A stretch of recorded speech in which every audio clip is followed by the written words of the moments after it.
Hello friends, स्वागत है आपका अपनी YouTube channel state knowledge TV Hindi में। जी हाँ, हरियाणा सरकार की तरफ से आज 17 जून सोमवार को सुबह सुबह बड़ी अपडेट आई है। 5 बड़ी अपडेट आई है आप सभी के लिए। जान लेते हैं इनके बारे में संपूर्ण जानकारी। आगे भी आप हरियाणा सरकार की हर घोषणा, फैसले, नियम, निर्देश, आदेश, योजना, सूचना और निर्णय की जानकारी रोजाना जानना चाहते हैं। लेटेस्ट अपडेट के साथ हरियाणा की हर खबर सबसे पहले जानने के लिए स्टेट नॉलेज टीवी हिंदी को सब्सक्राइब जरूर कर लीजिएगा। जी हाँ, सबसे पहली और बड़ी घोषणा की गई है मुख्यमंत्री नायब सैनी की तरफ से। पहली बड़ी अपडेट आई है मुख्यमंत्री किसान एवं खेतीहर मजदूर जीवन सुरक्षा योजना की आयु सीमा 75 वर्ष तक बढ़ा दी है सरकार ने। बता दें कि मुख्यमंत्री ने कृषि कार्यों के दौरान लाभार्थी पीड़ितों के लिए मुख्यमंत्री किसान एवं खेतीहर मजदूर जीवन सुरक्षा योजना के तहत आयु पात्रता 65 वर्ष से बढ़ाकर 75 वर्ष करने की घोषणा की है। वहीं बिजली गिरने से होने वाली मृत्यु, पशु संबंधी दुर्घटनाएं और ट्यूबवेलों से जहरीली गैसों के रिसाव को शामिल कर योजना का विस्तार किया जाएगा। विभाग ने पिछले 7 वर्षों में योजना के तहत लाभार्थियों को 134 करोड़ रुपए वितरित किए हैं। इस योजना के दायरे में आने वाले दावेदारों में मृत्यु की स्थिति में मुआवजा 5 लाख रुपए, रीढ़ की हड्डी टूटने या अन्य कारणों से हुई स्थायी विकलांगता के लिए सहायता राशि 2.5 लाख रुपए, 2 अंगों के लिए विच्छेदन या स्थायी गंभीर चोट के मामलों में 1,87,500 रुपये, अस्थायी गंभीर चोट या 1 अंग के विच्छेदन के लिए और जहां 4 उंगलियों के विच्छेदन को 1 अंग के नुकसान के बराबर माना जाता है उसके लिए मुआवजा 1,25,000 रुपये। यदि पूरी उंगली कट जाती है तो प्रदान की जाने वाली सहायता राशि 75,000 रुपये होगी। वहीं उंगली के आंशिक विच्छेदन के लिए वित्तीय सहायता 37,500 रुपये की गई है। तो सरकार की तरफ से ये घोषणा की गई है। पहली और बड़ी अपडेट आई थी आप सभी के लिए। इसके साथ ही सरकार की तरफ से दूसरी और बड़ी अपडेट आई है आप सभी के लिए। दूसरी बड़ी घोषणा की गई है, विवादों का समाधान योजना की तिथि को नए संशोधनों के साथ 30 सितंबर तक बढ़ा दिया गया है। बैठक के दौरान विवादों का समाधान योजना को नए संशोधनों के साथ 30 सितंबर 2024 तक बढ़ाया जाएगा। पुराने मामलों में किस्त भुगतान के लिए 20 दिन की छूट अवधि दी जाएगी। यदि इस अवधि के भीतर भुगतान किया जाता है तो ऐसी आवंटियों को दंड से छूट भी दी जाएगी। ऐसे मामलों में जहां बकाया राशि प्लॉट के मौजूदा बाजार मूल्य से अधिक है तो नई नीलामी के साथ प्लॉट को फिर से शुरू करने का विकल्प प्रदान किया जाएगा। वहीं आरक्षित मूल्य से कोई भी अतिरिक्त राशि पुराने आवंटी और विभाग के बीच असमान रूप से साझा की जाएगी। इसके अलावा 20 मार्च 2000 से पहले किए गए आवंटनों के लिए जहां चक्रवर्ती ब्याज लगाया गया था, ब्याज को अब साधारण ब्याज में बदल दिया जाएगा और देय राशि की पुनर्गणना की जाएगी। विवादों का समाधान योजना का लाभ इन संशोधन राशियों पर भी लागू होगा। वहीं तीसरी बड़ी अपडेट आई है आप सभी के लिए। मुख्यमंत्री की तरफ से बड़ी घोषणा की गई है, 7 नई अटल किसान मजदूर कैंटीन खुलेगी। बता दें कि मुख्यमंत्री ने बैठक के दौरान बताया कि 7 नई अटल किसान मजदूर कैंटीन खोली जाएंगी। पहले से चल रही 40 कैंटीनों को मिलाकर 47 कैंटीन हो जाएंगी। बुनियादी ढांचों में सुधार के लिए मुख्यमंत्री ने निर्देश दिया है कि सभी आवश्यक सुविधाएं जैसे कि कवर किए गए शेड, प्लेटफॉर्मों और जल निकासी प्रणालियों की मरम्मत आदि कार्य अगले खरीफ सीजन से पहले पूर्ण कर ली जाए। इसके अलावा 30 जून तक सड़कों की मरम्मत की जाएगी। इस परियोजना के तहत 384 सड़कों की मरम्मत पर 240 करोड़ रुपए खर्च किए जाएंगे।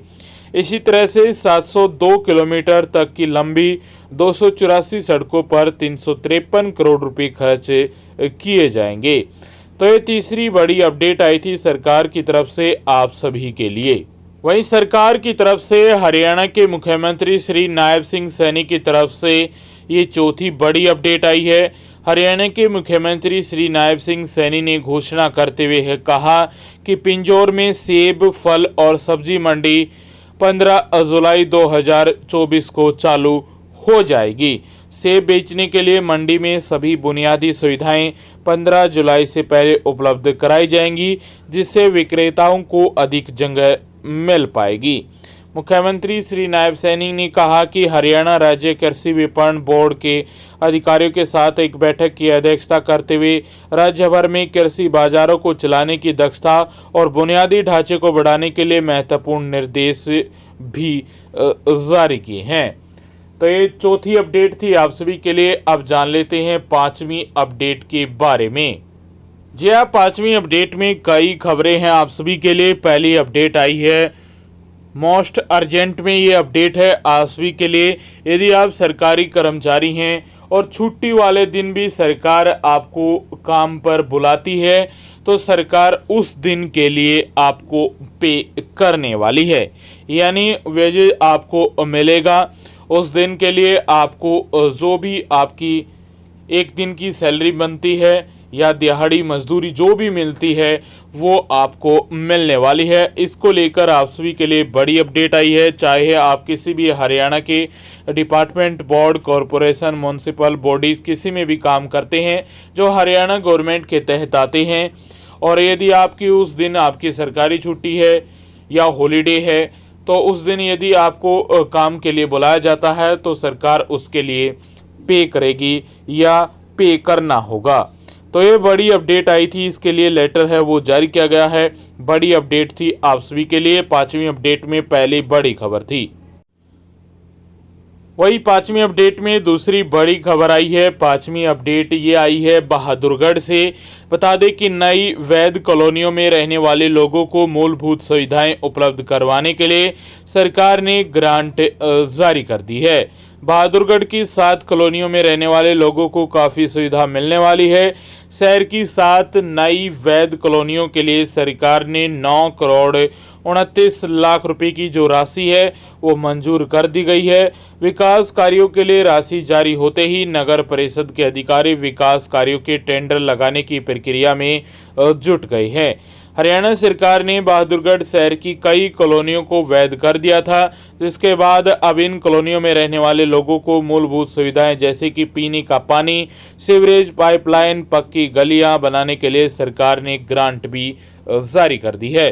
बहादुरगढ़ शहर के शक्ति नगर, कुबेर कॉलोनी, छोटू रामनगर, ज्ञान राठी कॉलोनी, नियर ओमैक्स और परनाला एक्सटेंशन और न्यू सुभाष नगर कॉलोनी में विकास कार्य करवाने के लिए सरकार ने पैसा बहादुरगढ़ नगर परिषद के खातों में भेज दिया है।